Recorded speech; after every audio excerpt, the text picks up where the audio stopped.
Magandang umaga sa mga kapitbahay ko dito sa buong Pilipinas. Ang life-threatening condition na mapag-uusapan natin ngayon para sa infant or sanggol ay ang status asthmaticus.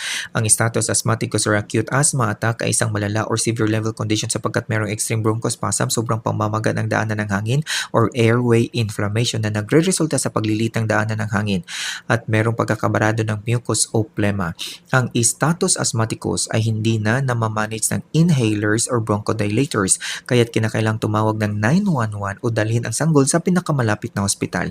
Ang pinakakilalang factor, common factor sa pagkakaroon ng infant status asthmaticus ay viral infection or virus mismo tulad ng rhinovirus. At ito ay frequently identified bilang nangungunang kadahilanan na malimit na nagre-resulta sa acute wheezing and severe asthma flare-ups o ang pag-aatake ng acute asthma. Ang respiratory syncytial virus naman ay primary factor para sa lower respiratory tract infection at pamamaga ng bronchus or bronchitis or bronchioles or bronchiolitis.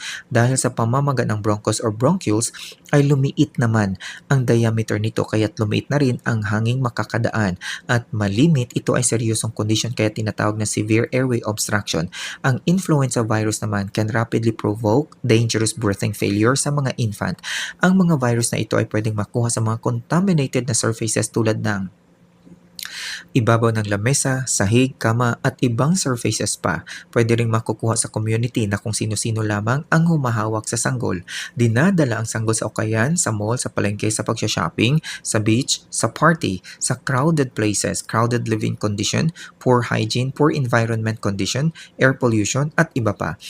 Ang virus mode of transmission o naipapasa ito bilang airborne droplet, direct person-to-person contact, ingesting of contaminated food and water, inhaling contaminated air at iba pa.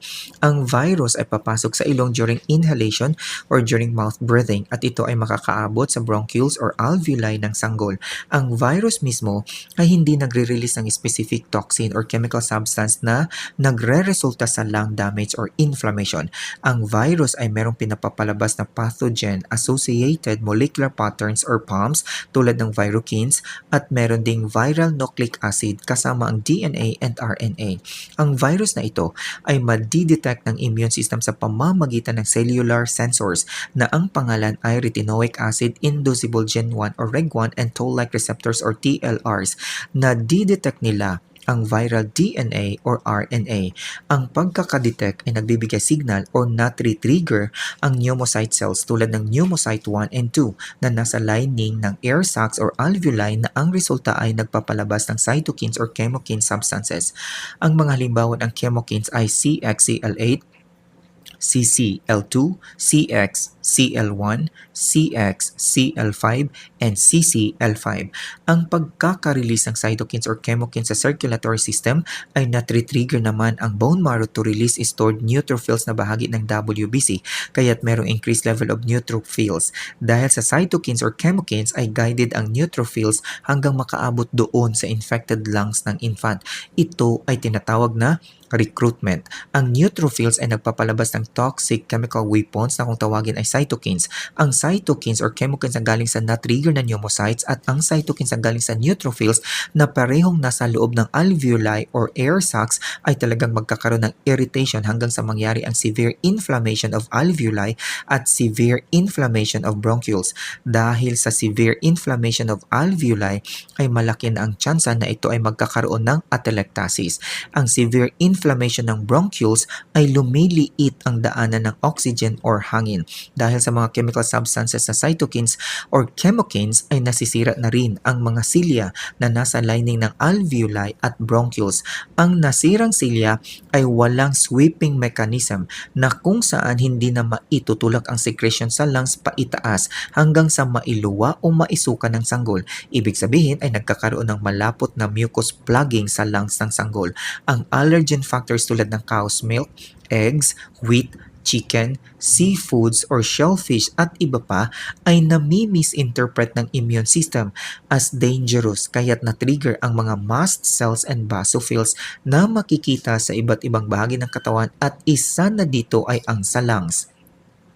Ang mast cells ay permanenteng nasa lungs at ang basophils ay nasa dugo lamang, pero ito ay pumupunta sa lungs kapag merong lung allergic reaction or lung infection. Kapag na-trigger ang mast cells at basophils ay nagpapalabas ng maraming histamine o ang tinatawag na surge histamine production. Ang napakaraming histamine na nasa loob ng lungs ay dumidikit ito sa H1 receptors na nasa smooth muscles ng bronchi.